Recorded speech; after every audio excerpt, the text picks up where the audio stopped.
अस्सलाम वालेकुम स्टूडेंट्स। आज जो हम लोगों का टॉपिक था टाइम वैल्यू ऑफ मनी के अंदर एनबीटी को हम लोगों ने सॉल्व करने जाना था। सबसे पहले इंट्रोडक्शंस कि एनबीटी एक्चुअल होती क्या है और ये किस तरह उसको हमको सॉल्व करना है। देखिए स्टूडेंट्स, जिससे पहले जो मैंने आपको जो फ्यूचर वैल्यू कैलकुलेट करने सिखाई थी उसमें हम लोगों ने कैलकुलेट किया था सिंगल पेमेंट्स, जिसमें मैंने ही कहा था कि डेफिनेटली अगर हम बैंक में कोई चीज़ जो है डिपॉजिट करते हैं तो आफ्टर 5 ईयर के बाद उसका इंटरेस्ट कितना है, तो वो हम लोगों ने कैलकुलेट करना सीखा था कि हम बैंक में खाली एक वैल्यू को हम लोग क्या कर रहे थे, एक वैल्यू को हम लोग डिपॉजिट कर रहे थे और 5 ईयर के बाद उसको जाकर उसका रिजल्ट चेक कर रहे थे कि 5 ईयर के बाद हमें इंटरेस्ट के साथ बैंक हमें कितने पैसे देगा। जबकि एनबीटी का कॉन्सेप्ट ये है कि हम जो है ना ईयरली डिपॉजिट कर रहे हैं। अगर 5 ईयर है तो हम लोग पूरे 5 ईयर में डिपॉजिट कर रहे होते हैं। या कहने का मतलब है कि ईयर 1 में भी कुछ डिपॉजिट कर रहे होते हैं, ईयर 2 में भी डिपॉजिट कर रहे होते हैं, ईयर 3 में भी डिपॉजिट कर रहे होते हैं, ईयर 4 के अंदर या ईयर 5 जितने ईयर हम लोग लेते हैं और जितना हम चाहते हैं डिपॉजिट करना, हम उसके हिसाब से अपना जो है ना पैसे को क्या करते हैं, इन्वेस्टमेंट कर देते हैं बैंक के अंदर। और वो उसके लिहाज से, उन्हीं के लिहाज से हमें क्या कर रहा होता है, वो कैलकुलेट करके हमें प्रॉफिट जो है ना दे रहा होता है। तो आज हम लोगों ने जो है ना एक पेमेंट लेंगे जो कि हम उस बैंक में क्या करेंगे, डिपॉजिट कराएंगे और उसको जो है ना हम लोग कैलकुलेट करेंगे कि at the end of year, क्या मतलब eight the end of year जो है ना वो कितने हमें जो है ना आफ्टर 5 ईयर के बाद जो है ना वो हमें प्रॉफिट कैलकुलेट करके देगा। अब देखें, सबसे पहले जो टॉपिक है हमारा एनबीटी का है। एनबीटी क्या मैंने बताया आपको, क्या बताया मैंने कहा एनबीटी का मतलब मैंने आपको क्या बताया, मैंने कहा नंबर ऑफ पेमेंट्स जो है ना मेरे पास, नंबर ऑफ पेमेंट्स मेरे पास क्या होनी चाहिए, एनबीटी के अंदर सेम होनी चाहिए।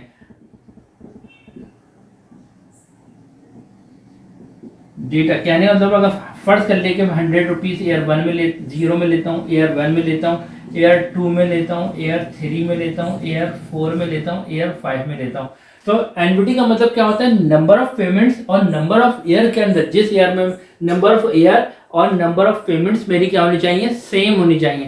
कहने का मतलब है नंबर ऑफ ईयर में क्यों कह रहा हूँ सेम, यानी कि 0 ईयर के अंदर भी हम लोगों ने क्या कितना रखा हुआ है, 100 रुपीज़, 1 ईयर के अंदर भी हमने कितना रखा हुआ है, 100 रुपीज़, 2 ईयर में भी 100 रुपीज़, 3rd ईयर में भी 100 रुपीज़, 4th ईयर में भी 100 रुपीज़, 5th ईयर में भी हम लोगों ने 100 रुपीज़ डिपॉजिट कराए बैंक के अंदर। तो ये हमें ये क्या बता रहा है, ये हमारे इसको हम लोग क्या किस नाम से डिनोट कर रहे होते हैं, इसको हम लोग बोल रहे होते हैं सिंपल एनबीटी बोल रहे होते हैं। क्यों, इसके अंदर नंबर ऑफ पेमेंट्स हमारी इक्वल होती हैं और नंबर ऑफ ईयर भी हमारे क्या होते हैं, इक्वल होते हैं। तो हम लोग इसको नाम क्या देते हैं, इस सीरीज को हम लोग क्या नाम दे देते हैं, एनबीटी का। इससे पहले जो हम लोगों ने कैलकुलेशन करी थी फ्यूचर वैल्यू, प्रेजेंट वैल्यू को हम लोगों ने कैलकुलेट किया था किसके अंदर, फ्यूचर वैल्यू के अंदर। उसकी क्या उस वक्त क्या सूरत हाल थी कि उस वक्त मेरी सिंगल पेमेंट को मैंने जो है ना फ्यूचर वैल्यू में कैलकुलेट कराया था। इसका जो है ना मैं जो मेरी पहली वीडियो है तो मैं आपको डिस्क्रिप्शन में अपना लिंक दे दूंगा, तो काइंडली वहां से देख लीजिएगा। ठीक है, अब मैंने क्या number of payments year 0, 1, 2, 3, 4, 5 year के अंदर हम लोगों ने क्या करा, नंबर ऑफ पेमेंट्स हमारी क्या होनी चाहिए, इक्वल होनी चाहिए। कहने का इक्वल का मतलब, कहने का मतलब है कि नंबर ऑफ पेमेंट्स भी हमारी क्या होनी चाहिए, इक्वल होनी चाहिए। तो हम लोग उसको नाम क्या दे देते हैं, एनबीटी का नाम दे देते हैं, सही ना। अगर फॉर एग्जांपल मैं एक एग्जांपल और कोट कर देता हूं आपको, 1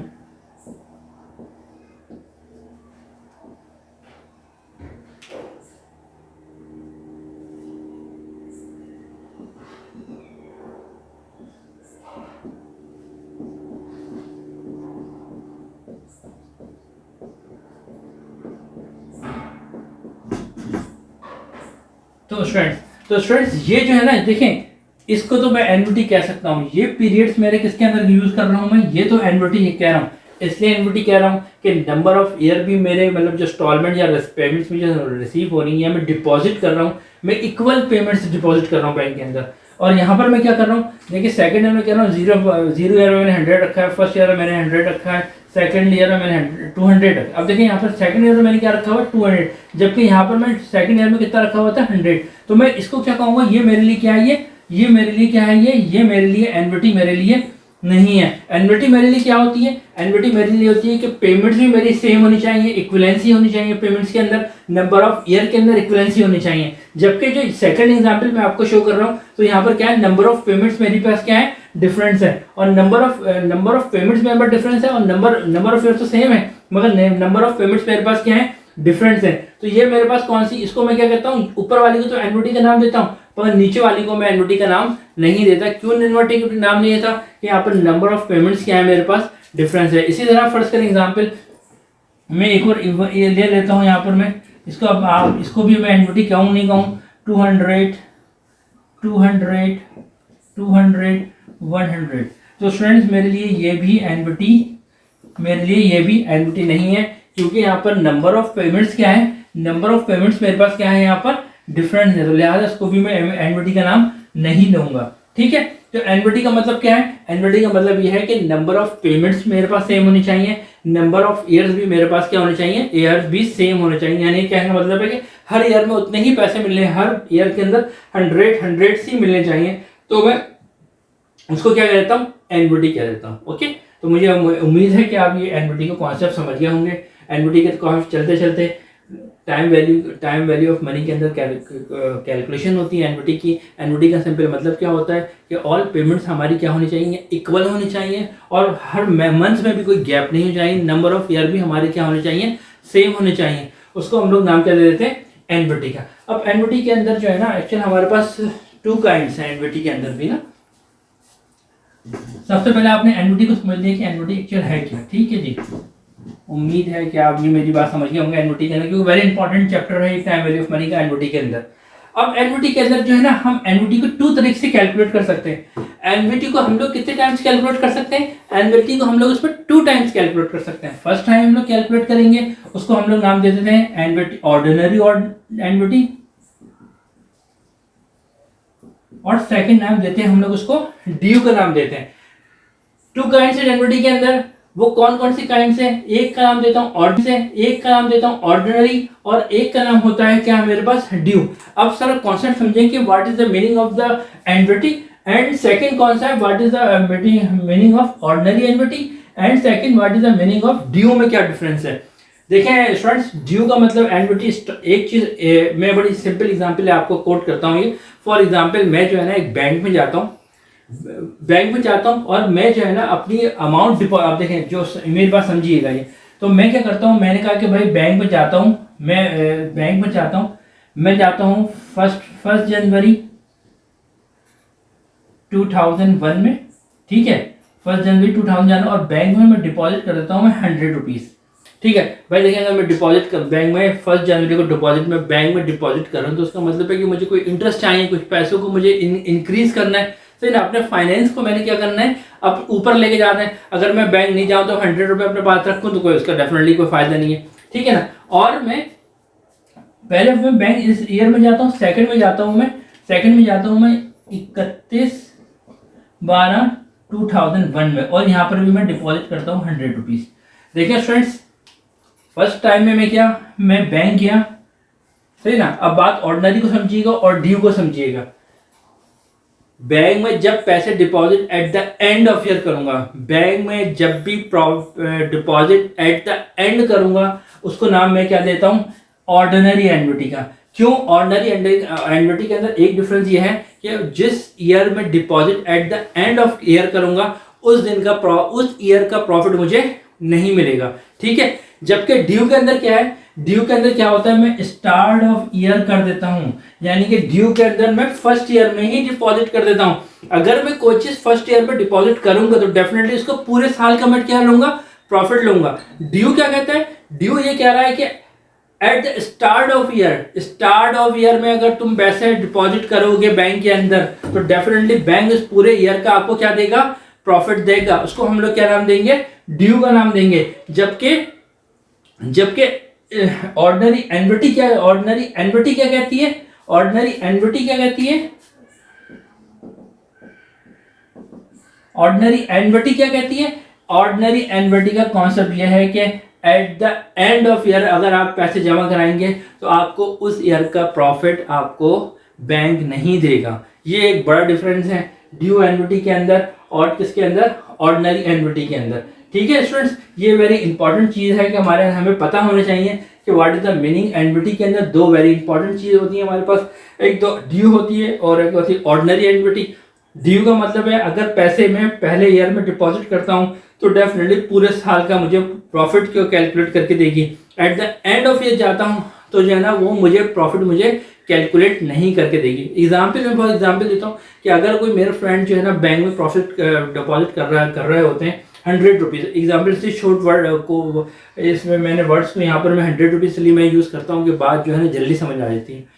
तो अगर मैं 100 रुपीज़ ईयर 1 के स्टार्ट में ईयर करता हूँ तो पूरे ईयर जनवरी से लेकर दिसंबर तक का जो पीरियड है तो वो मुझे वो बैंक फाइनेंस करेगा, मेरे पैसे को इंटरेस्ट देगा, और eight the end of year में जाके मैं ऐड करता हूँ तो बैंक मुझे उस ईयर का प्रॉफिट नहीं देगा, वो उस ईयर का प्रॉफिट मुझे नहीं देगा। वो कहेगा कि जब तुम नेक्स्ट ईयर में जाओगे तो मैं उसको कैलकुलेट करके तुम्हें पूरे ईयर का क्या दूंगा, प्रॉफिट दूंगा। एक एग्जांपल और मैं आपको कोट कर देता हूँ, बहुत इजी एग्जांपल है समझने के लिए। ऑर्डिनरी ड्यू को और एन्युटी ऑर्डिनरी को मैं मंथ ईयर लिखकर आपको समझाना चाह रहा हूँ। देखिए हम लोग एन्युटी का मतलब क्या होता है, नंबर ऑफ पेमेंट होती है। नंबर ऑफ पेमेंट्स क्या मतलब क्या होती है, नंबर ऑफ पेमेंट्स का मतलब क्या है कि ईयर भी सेम होने चाहिए और मंथ भी हमारे या ईयर से, और हमारी जो अमाउंट है वो भी क्या होनी चाहिए, सेम होनी चाहिए। अब मेरी बात समझिएगा थोड़ा सा।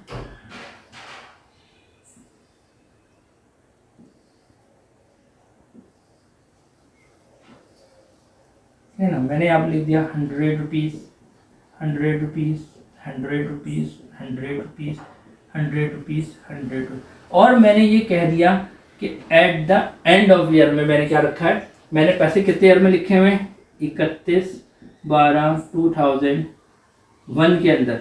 इसको मैं नाम दूंगा, इसको इस अमाउंट को मैं नाम दूंगा ऑर्डिनरी एन्युटी का, सही ना। और अगर यही अमाउंट मैं एट द स्टार्ट में रखता, यही अमाउंट में कहाँ रखता, स्टार्ट ईयर में रखता 100 रुपीज़ ड्यू में रखता, और मैं रखता 1/1/2001। तो फ्रेंड्स अगर मैं स्टार्ट में रखता तो उसको मैं क्या नाम देता, ड्यू। देखिए इसमें ड्यू में क्या होता है, पूरे साल का इंटरेस्ट देगा मुझे, पूरे साल का इंटरेस्ट देगा, जबकि ऑर्डिनरी एन्युटी के अंदर मुझे पूरे साल का इंटरेस्ट नहीं मिलेगा। मुझे वो इंटरेस्ट कहाँ जाके मिलेगा, वो मुझे फर्स्ट ईयर में जाकर वो इंटरेस्ट क्या होगा, मिलेगा। होप कि आप ये मेरी बात समझ गए होंगे कि what is the meaning of due और what is the meaning of ordinary annuity, ठीक है ना। तो ये बड़ी सिंपल एग्जांपल थी कि at the start of year में जो है ना, जैसे ही स्टार्ट होता है ईयर तो हम लोग क्या कहते हैं कि ड्यू मतलब पहले पूरे साल का इंटरेस्ट हमें दे दो, और जो ऑर्डिनरी हमसे क्या कह रहे होते हैं, ऑर्डिनरी हमसे ये कह रहे होते हैं कि भाई जो ordinary eight the end of year में तुम ईयर के आखिर में पैसा रखवाते हो तो डेफिनेटली बैंक तो पूरे साल का इंटरेस्ट हमको कभी नहीं देगा। वो थोड़ी है कि भाई वो आपको 31 तारीख को आप पैसे जमा करा रहे हैं और आपको 1 जनवरी 21 से लेकर 31/12/2001 तक का आपको प्रॉफिट दे, कभी नहीं देगा। तो हमारे पास क्या होती है, ड्यू में क्या फ़र्क है, ड्यू कहता है कि due at the start of word, जबकि ऑर्डिनरी एन्युटी कहती है ऑर्डिनरी कहती है eight the end of year. तो इसको कैलकुलेट करने के लिए स्टूडेंट्स मैंने आपको पहले ही बताया कि मेरे पास 3 हमारे पास जो होते हैं एक्चुअली उसको कैलकुलेट करने के लिए एन्युटी, ये तो जस्ट एक एन्युटी को मैंने आपको समझा दी कि ड्यू क्या होती है और एन्युटी ऑर्डिनरी एन्युटी क्या होती है। तो स्टूडेंट्स इसको कैलकुलेशन करने के लिए हमारे पास 3 मेथड होते हैं। एक हम इसको थ्रू करते हैं दोनों को, यानी कि ड्यू को और ऑर्डिनरी को। ऑर्डिनरी को कैलकुलेट करने के लिए हमारे स्टूडेंट्स कितने मेथड होते हैं, 3 मेथड्स होते हैं, ठीक है। 3 मेथड्स कौन से होते हैं, एक तो हम कैलकुलेट कर सकते हैं किसके, फार्मूले के थ्रू कैलकुलेट कर सकते हैं। एक मेथड को बोलता हूँ टेबुलर मेथड बोलता हूँ, जो कि वो 1 year 2 year 3 year 4 year also जितने ईयर आप जो है ना डिपॉजिट करते हैं तो आपको उसका रिजल्ट 1 by 1 ईयर करके देता है, जबकि फार्मूला हमें डायरेक्ट ही उसका क्या कर देता है, रिजल्ट दे देता है। और थर्ड एक होती है कि जो है ना एक्चुअल हमारे पास एक टेबल बना हुआ होता है, उस टेबल के थ्रू हम लोग जो है ना कैलकुलेट कर सकते हैं। एक्चुअली मसला ये है, फिर मैं आपसे ये कहता हूँ कि हमारे फाइनेंस कोई मुश्किल चीज़ नहीं है, फाइनेंस तो बहुत ईजी है, मगर हमारी जो बेसिक अलजेब्रिक की वो है, अलजेब्रिक हमारी परफेक्ट होनी चाहिए। बेसिक अगर अलजेब्रिक हमारी परफेक्ट है तो डेफिनेटली फाइनेंस जो है ना बहुत इजी सब्जेक्ट है और आप कर लेंगे। तो सेकंड स्टूडेंट हम लोग हम चलते हैं किसकी तरफ, हम इसको सॉल्व करने की तरफ चल रहे होते हैं। कहाँ पर हम उसको सॉल्व करते हैं, पहले फार्मूले के थ्रू कैलकुलेट करते हैं, सेकंड हम टेबुलर मेथड के थ्रू कैलकुलेट करते हैं, थर्ड हम लोग कैलकुलेट करते हैं उसको उसके उस पर स्पेसिफिक उसका एक चार्ट बना हुआ होता है, उसका एक टेबल बना हुआ होता है स्पेसिफिक, उसके थ्रू हम लोग कैलकुलेट करते हैं। तो मुझे उम्मीद है कि आपको बड़ा इजी लगेगा। और ये कॉन्सेप्ट जो है ना, ये कॉन्सेप्ट ड्यू का और ऑर्डिनरी एन्युटी का, चलते चलते एक बात, जब भी वो आपको कह दे at the end of year में आप डिपॉजिट कर रहे हैं, वर्ड यूज करेंगे हमेशा eight the end of year, तो हम क्या समझेंगे कि किसकी बात कर रहा है वो, ऑर्डिनरी एन्युटी की, ऑर्डिनरी की बात कर रहा है। और वो वर्ड यूज करता है at the start of year, तो हम किसकी क्या समझेंगे, किसकी बात कर रहा है वो, क्वेश्चन में ड्यू की बात हमें जो है ना वो कर रहा होता है। मुझे उम्मीद है कि जो है ना आप लोग ये मेरी बात समझ गए होंगे। चले हम मूव करते हैं किसकी तरफ, कैलकुलेशन की तरफ। कैलकुलेशन हम लोगों ने किस तरह करनी है। ओके स्टूडेंट्स, चलिए मूव करते हैं, लेट्स मूव। अच्छा तो स्टूडेंट, हम इसको जो मैंने आपको 3 मेथड बताए थे, एक फार्मूले के थ्रू मैंने कैलकुलेट करना कहा था आपको, सेकंड हम लोगों ने करना है टेबुलर मेथड के थ्रू कैलकुलेट करना है, सेकंड हम लोग जिसका स्पेसिफिक चार्ट होता है तो उसके मुताबिक हम लोग जो है ना, जो उस पर इंटरेस्ट रेट्स वगैरह की है उसके मुताबिक हम लोग कैलकुलेट करना सीखेंगे। सबसे पहले हम लोग कैलकुलेट करने जा रहे हैं ऑर्डिनरी एन्युटी। ऑर्डिनरी एन्युटी का मतलब क्या है कि मैंने आपको बताया सबसे पहले कि at the end of year में हम लोग क्या करेंगे, बैंक में डिपॉजिट करेंगे और उसके हिसाब से जो है ना बैंक हमको क्या देगा, प्रॉफिट देगा। सबसे पहले हम लोग बहुत इजी वे इसको यूज करते हैं, सबसे पहले बहुत सिंपल वे है, तो इसके लिए वो उतना मसला नहीं है। जस्ट लाइक फार्मूले के थ्रू उसको हम लोग कैलकुलेट कर लेते हैं कि हम लोग अगर हम फार्मूले के थ्रू एनडी ऑर्डिनरी को कैलकुलेट करते हैं तो उसका हमारे पास क्या आंसर आता है। सबसे पहले हमारे पास फार्मूला क्या होता है, सबसे पहले हम लोग जो चीज हम एक काम करते हैं, पहले डेटा ले लेते हैं, डेटा बना लेते हैं। तो डेटा हमारे पास क्या कहता है कि पीएमटी नंबर ऑफ पेमेंट का मतलब पेमेंट्स मेरे पास कितनी होनी चाहिए, पेमेंट जितनी भी पेमेंट्स होनी चाहिए मेरे पास, मगर वो पेमेंट्स मेरे पास कौन सी होनी चाहिए, वो पेमेंट्स मेरे पास कांस्टेंट होनी चाहिए। जितनी का मतलब है कि हमारे पास नंबर ऑफ ईयर 5 ईयर है, 10 ईयर है, 15 ईयर है, तो ये पेमेंट्स मेरे पास क्या होनी चाहिए, कांस्टेंट होनी चाहिए। तो मैं पीएमटी में कहता हूँ कि कांस्टेंट पेमेंट मेरे पास 100 रुपीज है। नंबर ऑफ इंटरेस्ट रेट जो है, इंटरेस्ट रेट में ले लेता हूँ 5% ले लेता हूँ। ठीक है, जितनी छोटी पेमेंट से जितनी छोटी कैलकुलेशन करूंगा तो आपको समझने में थोड़ी इजी वे में आप लोग समझ सकते हैं। और ईयर जो है, ईयर्स में ले लेता हूँ 5 ईयर। 5 ईयर में ईयर डेटा में से कह रहा है कि आपके पास नंबर ऑफ पेमेंट मेरे पास कितनी है, 100 है। इंटरेस्ट रेट मेरे पास कितना है, 5 ईयर है। तो इंटरेस्ट रेट कितना है मेरे पास, 5% है। ईयर्स मेरे पास कितने हैं, 5 ईयर है। मिसाल के तौर पर टाइम लाइन भी बना के देख लूँ, टाइम लाइन क्या कहती है। ठीक है जी,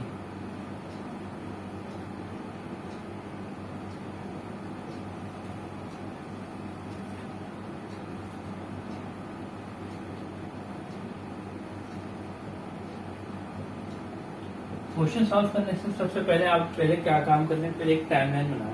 टाइमलाइन कहता है कि ऑर्डिनरी का मतलब क्या है, eight the end of year हमने क्या करा होगा, बैंक में डिपॉजिट किया होगा पैसे 100 रुपीज, यानी जितने 1000 10,000 जितने भी पेमेंट हमने एट द एंड ऑफ की करी होगी। Eight the end of year में जो eight the end of year करेंगे तो उसको हम लोग क्या नाम देंगे, ऑर्डिनरी को। अब यहाँ पर हम लोग कैलकुलेट करने जा रहे हैं, हम लोग कैलकुलेट कर रहे हैं एनविटी को कैलकुलेट करने जा रहे हैं ऑर्डिनरी के फार्मूले के तहत। ऑर्डिनरी का फार्मूला हमारे पास क्या कहता है, फार्मूला हमारे पास क्या होता है ऑर्डिनरी के लिए हमारे पास, हम सबसे पहले लिखेंगे future value factor annuity interest rate number of year is equal to PMT. PMT का मतलब है नंबर ऑफ पेमेंट्स मेरे पास क्या होनी चाहिए, सेम होनी चाहिए। अगर नंबर ऑफ पेमेंट में कोई डिफरेंस है तो ये फार्मूला फिर अप्लाई नहीं होगा इसके अंदर। ठीक है, और फार्मूला मेरे पास 1 plus interest rate number of year minus 1 और डिवाइड बाय इंटरेस्ट, है ना। ये फार्मूला उसने कहा कि आप कैलकुलेट करो एनविटी को, किसके थ्रू कैलकुलेट करो, ऑर्डिनरी के थ्रू कैलकुलेट करो। ऑर्डिनरी के कैलकुलेट करने के लिए अगर तो नंबर ऑफ पेमेंट मेरे पास सेम है तो मैंने ये फार्मूला अप्लाई करना है ना। ये तो बहुत इजी मेथड है। उसने कहा कि नंबर ऑफ पेमेंट मेरे पास कितनी है, मेरे पास, मैंने कहा नंबर ऑफ पेमेंट मेरे पास 100 है, तो मैंने उसके मुताबिक 100 में पुट किया। 1 प्लस इंटरेस्ट रेट कितना है 0.05, नंबर ऑफ ईयर कितने हैं मेरे पास 5 माइनस 1 फार्मूले का is equal to 0.05। According to the mathematics सबसे पहले हम लोगों ने सॉल्व करना है, इसके ब्रैकेट को सॉल्व करना है, जो अमाउंट आनी है उसको माइनस कराना है, उसको फिर इंटरेस्ट रेट से डिवाइड कर देना है, और दो इसके अलावा उसके बाद जो आंसर आना है उसको 100 से हम लोग क्या करेंगे, मल्टीप्लाई कर देंगे। तो हम लोग करते हैं 1 प्लस 0.05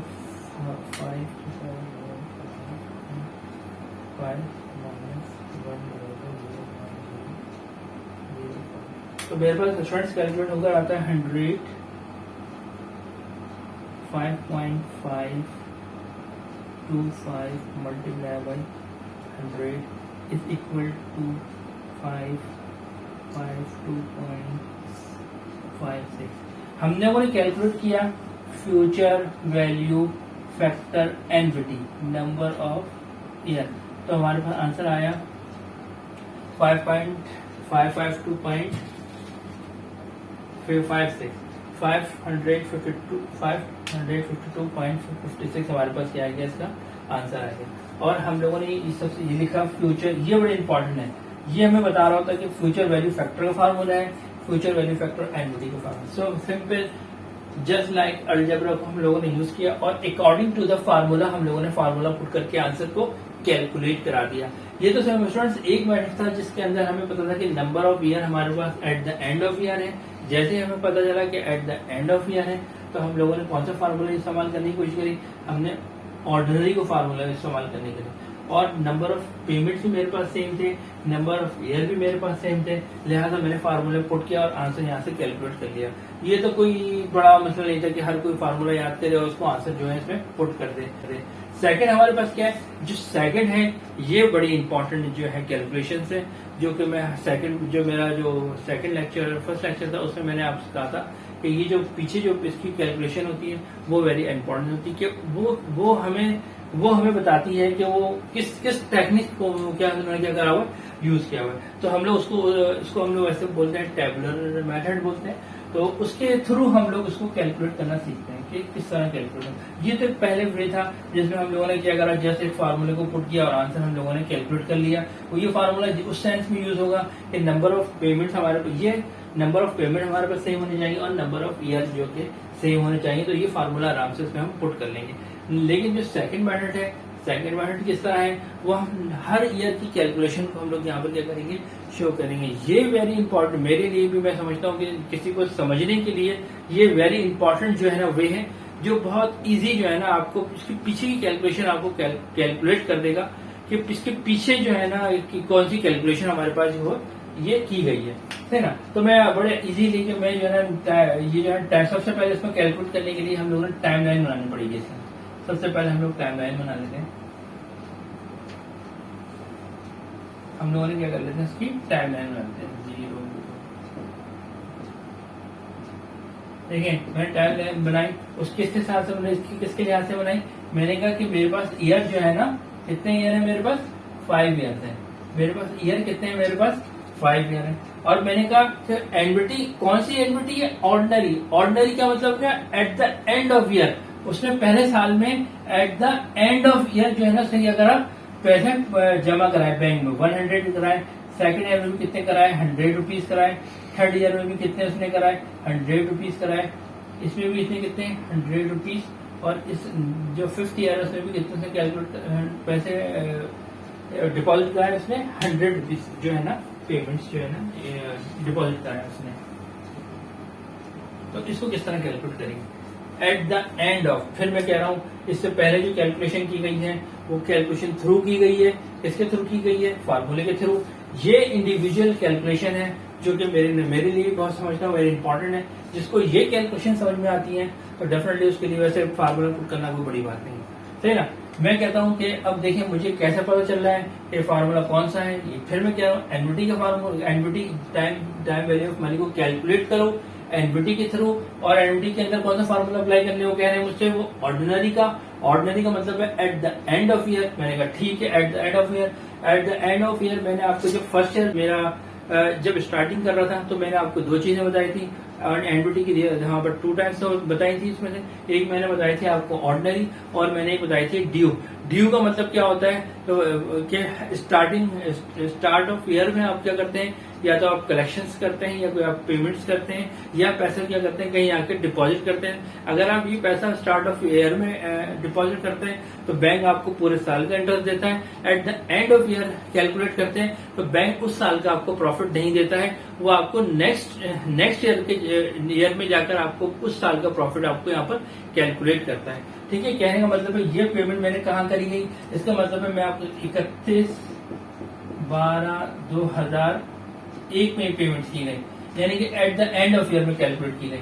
तो definitely eight the end of year में मैं कैलकुलेट करूंगा तो अगर देखा जाए तो पहले साल का तो इंटरेस्ट मुझे मिलेगा ही, क्यों नहीं मिलेगा भाई, आप तो एट ऑफ द एंड में आपको डिपॉजिट कर रहे हैं ना, तो आपको बैंक तो ये तो नहीं कहेगा ना भाई आपको हम ऐसा करें आप अभी 1000 रुपए 100 रुपए लाके मुझको दें, 100 रुपीज लाके मुझको दें और मैं आपको पूरे ईयर का कैलकुलेट करके प्रॉफिट दे दूंगा। तो वो कैसे देगा, वो तो कहेगा आप तो eight the end of year में, तो आपको इस साल का तो प्रॉफिट नहीं मिलेगा। हाँ, सेकंड ईयर जब आपका ये 100 रुपीज सेकंड ईयर में जाएगा तो वो आपको जो है ना 1 ईयर कैलकुलेट कराएगा फिर वहां से, सही ना। कहने का मतलब ये कि वो जो है ना ये 100 रुपीज आपको 1 ईयर कैलकुलेट कराएगा, थर्ड ईयर में जाएगा, फोर्थ ईयर में जाएगा और ये फिफ्थ ईयर में कराएगा। यानी कहने का मतलब पहले ये अमाउंट जो उठकर जो है ना ये अमाउंट 100 रुपीज उठकर जो है ना यहाँ पर इस साल तो कोई प्रॉफिट उसको मिलेगा नहीं, तो ये अमाउंट उठकर सेकंड ईयर में जाएगा, सही ना। और ये सेकंड ईयर में जो कुछ प्रॉफिट होगा तो वो कहाँ जाएगा आपका थर्ड ईयर में, थर्ड ईयर का प्रॉफिट कहाँ जाएगा आपका फोर्थ ईयर में, फोर्थ ईयर का कहाँ जाएगा आपको फिफ्थ ईयर में, आपको इसका क्या मिलेगा इस तरह से प्रॉफिट मिलेगा। यानी कहने का मतलब है पहले साल का प्रॉफिट आपको नहीं मिलेगा, मगर आपको कौन से ईयर का मिलेगा 1 2 3 4 ईयर का ये आपको प्रॉफिट जो है ना यहाँ पर मिलेगा। किस तरह मिलेगा 100 रुपीज 1 + 0.05 नंबर ऑफ ईयर क्या है 4 ईयर है। क्यों 4 ईयर लिए, क्योंकि फर्स्ट ईयर में तो आपको प्रॉफिट मिलना ही नहीं है, क्योंकि इसलिए नहीं मिला एट द एंड ऑफ ये 100 आपका किस कौन से ईयर में चले गया सेकंड ईयर में चले गया, सही ना। इसी तरह जो है ना इसी तरह आपको जो है ना सेकंड ईयर का कैलकुलेट करना कराएगा और यही आपको कैलकुलेट कराएगा कौन से थर्ड ईयर में कैलकुलेट कराएगा। किस तरह देखें, ये आपने सेकंड ईयर में eight the end of year calculate deposit किया है, ठीक है। Eight the end of year आपने डिपॉजिट किया तो डेफिनेटली सेकंड ईयर का जो 100 रुपीज होगा वो कहाँ जाएगा, पहले थर्ड ईयर में जाएगा, फोर्थ ईयर में जाएगा, फिफ्थ ईयर में जाएगा, कहने का मतलब है। और यहाँ पर जो कैलकुलेट करेंगे हम लोग 100 रुपीज 1 + 0.05 नंबर ऑफ कितने हमारे पास अब 3 हो जाएंगे यहाँ पर, ठीक है। इसी तरह यहाँ पर 100 1 + 0.05 ईयर कितने हो जाएंगे 2 हो जाएंगे, यहाँ पर कितने हो जाएंगे 100 1 + 0.05 ईयर कितने हो जाएंगे 1 हो जाएंगे। और यहाँ पर 100 रुपीज मेरे पास 100 1 + 0.05 कितने हो जाएंगे 0 हो जाएंगे। और ये हम लोग कैलकुलेट कर लेंगे और इसका भी आंसर जो हमारे पास जो पहले आंसर कैलकुलेट किया था उसके आंसर की क्या आने चाहिए इक्वल आने चाहिए। पहले का जो आंसर हमने कैलकुलेट किया उसका आंसर जो मेरे पास आया था उसका आंसर मेरे पास आया था जो पहले मेथड के थ्रू कैलकुलेट किया था उसका future value factor annuity interest rate number of year का जो हमारे आया था आंसर तो आया था 552.563। तो हम अगर इसको हम कैलकुलेट करेंगे तो हमारे पास भी आंसर क्या आना चाहिए, इस आंसर के सेम ही आना चाहिए। देखिए स्टूडेंट्स, फिर मैं ये कह रहा हूँ कि कैलकुलेट की गई है, एनविटी कैलकुलेट की गई है ऑर्डिनरी के through eight the end of year. याद रखिएगा कि जब भी हम लोग कैलकुलेट करने जाएंगे तो फर्स्ट ईयर का कैलकुलेट जो प्रॉफिट होगा हमको नहीं मिलेगा। क्यों नहीं मिलेगा, eight the end of year आप कैलकुलेट कराएंगे तो डेफिनेटली बैंक तो इतना वो नहीं है कि वो आपको पूरे साल का प्रॉफिट देगा, वो आपकी इस अमाउंट को लेकर कौन से ईयर में चले आएगा सेकंड ईयर में ले आएगा, यहाँ पर आपको कुछ प्रॉफिट देगा, फिर ये अमाउंट उठ के थर्ड ईयर में आ जाएगी, यहाँ थर्ड ईयर में कुछ प्रॉफिट देगा, फिर थर्ड ईयर के फोर्थ ईयर में आपको अमाउंट आ जाएगी, यहाँ पर कुछ ईयर का प्रॉफिट देगा, फिर फिफ्थ ईयर में आपको अमाउंट को प्रॉफिट देगा। तो अगर देखिए फिफ्थ ईयर तो लिखा हुआ है मगर प्रॉफिट कौन से ईयर का हासिल कर रहे हैं हम लोग यहाँ पर फोर्थ ईयर का। वजह आपको पता है कि at the end of month year के अंदर आपको प्रॉफिट मिलने वाला नहीं है, तो इसको हम लोग कैलकुलेट करते हैं। यहाँ पर पहले अमाउंट आई थी यहाँ पर 100। याद रखिएगा कि अगर पावर को इस तरह लिखी हुई फर्ज करें 100 के ऊपर पावर 0 है तो इसका हमेशा आंसर क्या आएगा 1 आएगा, चाहे ये आंसर हमारे यहाँ पर क्या आएगा इसका 1 ही आएगा। पावर कहीं भी अगर x के ऊपर भी पावर हमारे पास क्या रखी हुई 0 तो उसका आंसर मेरे पास क्या आएगा हमेशा 1 आएगा। इसी तरह यहाँ पर जो आंसर 0.05 की पावर 0 रखी हुई उसका आंसर भी मेरे पास क्या आएगा 1 आएगा, सही है। तो आंसर लिखा मैंने 100 और ये 1 आएगा तो मल्टीप्लाई होकर आंसर मेरे पास यहाँ पर क्या आएगा, सही है। तो स्टूडेंट्स मैं ये सेकंड ईयर में किसका कैलकुलेट करता हूँ मैं 1 + 0.05 तो 100 मल्टीप्लाई 1.05 मल्टीप्लाई बाई 100 तो आंसर आया मेरे पास 105 और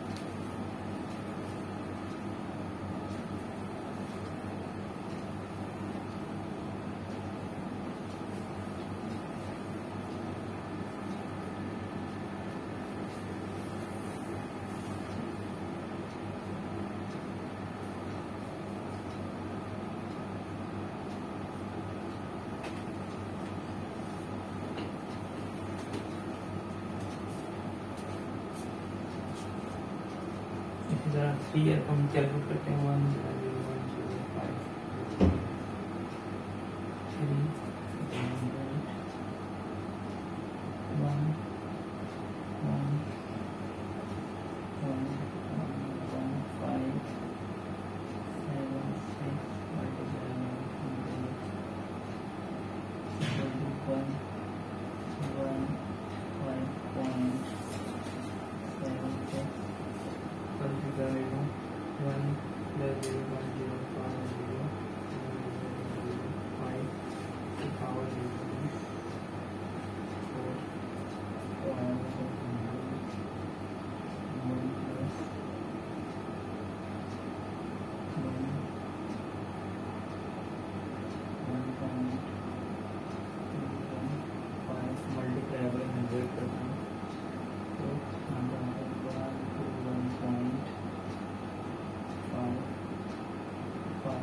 ठीक है फ्रेंड्स, ये मैंने कैलकुलेट यहाँ पर कर लिया है। अब हम लोग क्या करते हैं, इसको टोटल कर लेते हैं। इसका आंसर भी है, इसके जो हमने फार्मूले के थ्रू कैलकुलेट किया था उसके मुताबिक उसका भी आंसर इतना ही हमारे पास क्या आना चाहिए।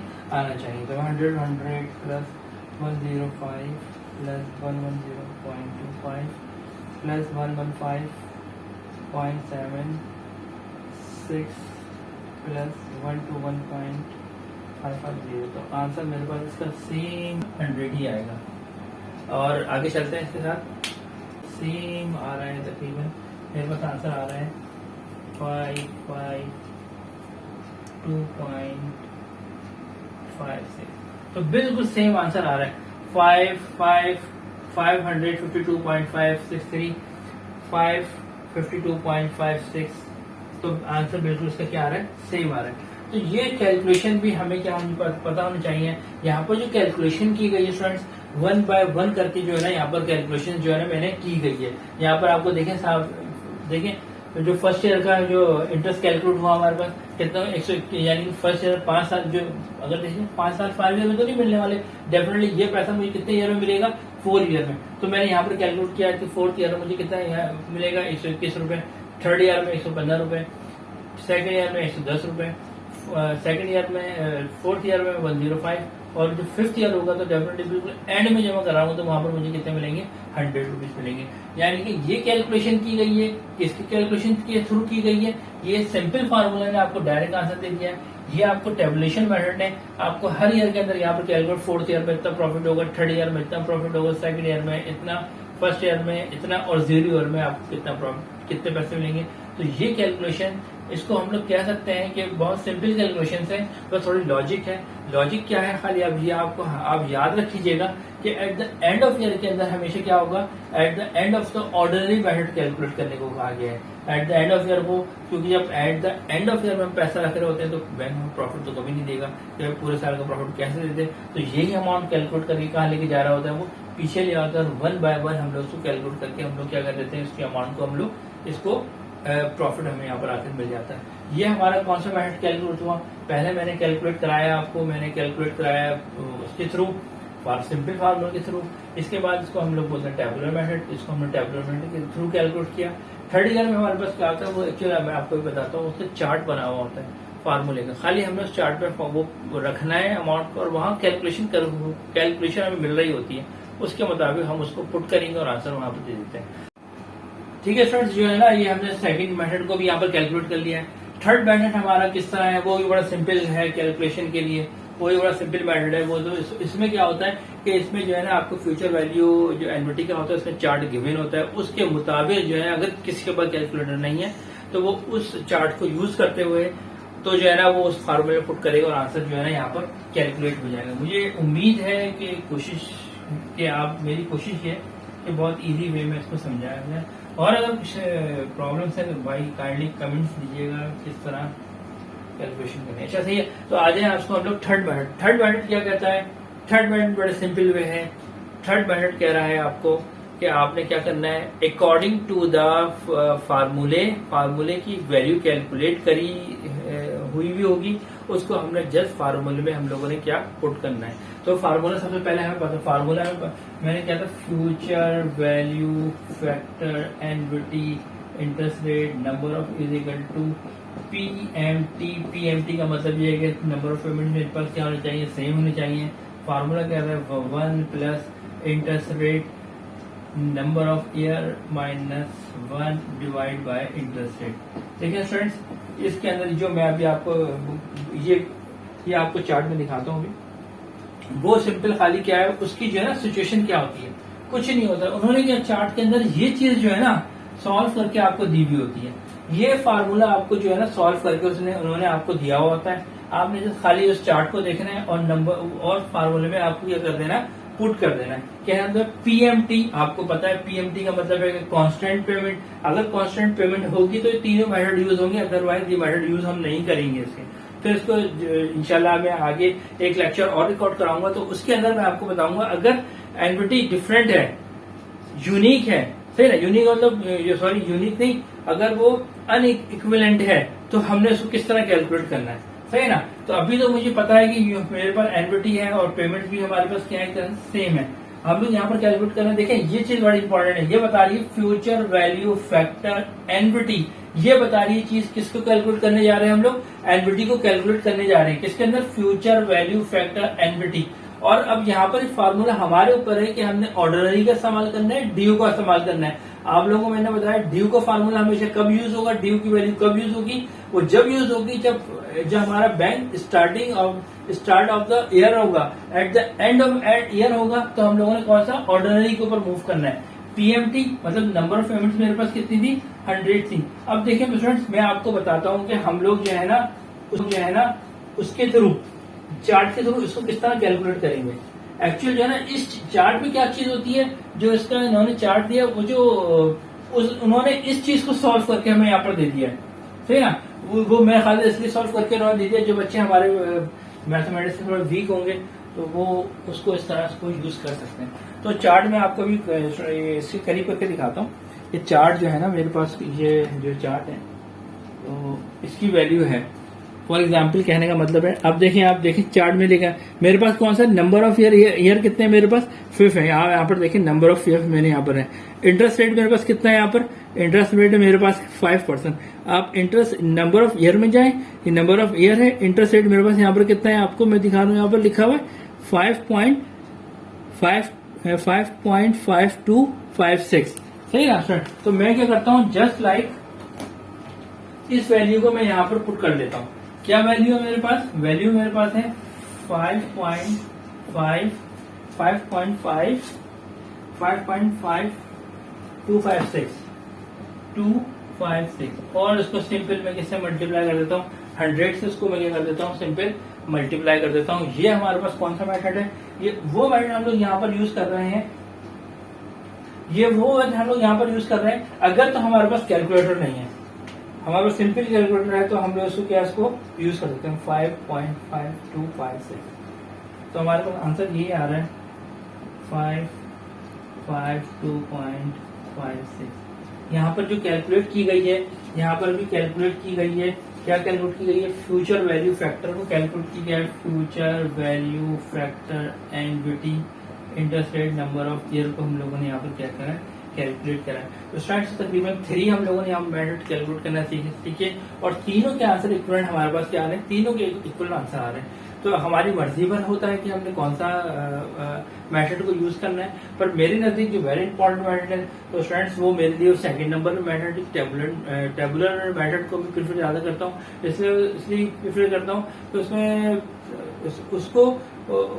उसमें समझने की चीज है उसमें कि हम लोगों ने ये वो बात जो सेकंड मेथड है वो हमें बताया जाए कि ऑर्डिनरी का मतलब क्या है, eight the end of year. यहाँ पर जस्ट लाइक फार्मूले हम लोग कैलकुलेट करके आंसर कैलकुलेट कर लेते हैं। ये मेथड भी सही ठीक है, पर वेरी इंपॉर्टेंट मेथड जो मेरे नजदीक में भी समझता हूँ बहुत ज्यादा इंपॉर्टेंट, वो हमारे पास सेकंड मेथड है, जो हमारे पूरी जो कंफ्यूजन है ना उसको जो है ना बड़ी इजीली उसको जो है ना उसको खत्म कर देगी। इसके बाद हमारे पास जो एक टॉपिक रह गया स्टूडेंट्स, हमारे पास रह गया ऑर्डिनरी जो मैंने करा दिया है। ड्यू इंशाल्लाह ताला जो है ना मैं नेक्स्ट वीडियो आपको जो है ड्यू की मैं कैलकुलेट करना सिखाऊंगा, वो भी ऐसे बहुत इजी मेथड है। मगर इन सब के लिए देखें सबसे बड़ी इंपॉर्टेंट चीज जो मुझे भी जिसपे मैंने भी काफी मेहनत करी है वो है प्रैक्टिस। और आप जो है मुख्तलिफ बुक्स ले लें उसमें मैं प्रैक्टिस करने की कोशिश करेंगे। अगर आप इंशाल्लाह हो तो मैं आपको कुछ यहाँ पर बोर्ड्स पे कुछ क्वेश्चन दे दूंगा, तो उसको भी आपको सॉल्व करने की कोशिश करें। बुक से स्टडी करेंगे तो डेफिनेटली हर प्रॉब्लम्स का सोल्यूशन उस बुक में मौजूद होता है। तो अगर मैंने एक कोशिश तो करी है दोबारा इसको सिखाने की आपको, और अपने जो वो है अपनी जो थिंकिंग्स हैं वो आपको जो ना देने की कोशिश की है। जो मेरे कॉन्सेप्ट हैं तो मैंने पूरी कोशिश की है कि वो आप लोगों को आपको दूं। तो अगर मेरे चैनल काइंडली इसको सब्सक्राइब कीजिए और लाइक कीजिए, और कोशिश करें कमेंट्स देने की जो आप समझते हैं और से बेहतर हो सकता है, तो इंशाल्लाह हमारी कोशिश होगी इससे और बेहतर करने की कोशिश करेंगे इंशाल्लाह। अच्छा स्टूडेंट, इंशाल्लाह फिर हम लोग ड्यू के साथ इंशाल्लाह नेक्स्ट वीडियो में आपको दूंगा बना के एंड ड्यू की। ठीक है जी, अल्लाह।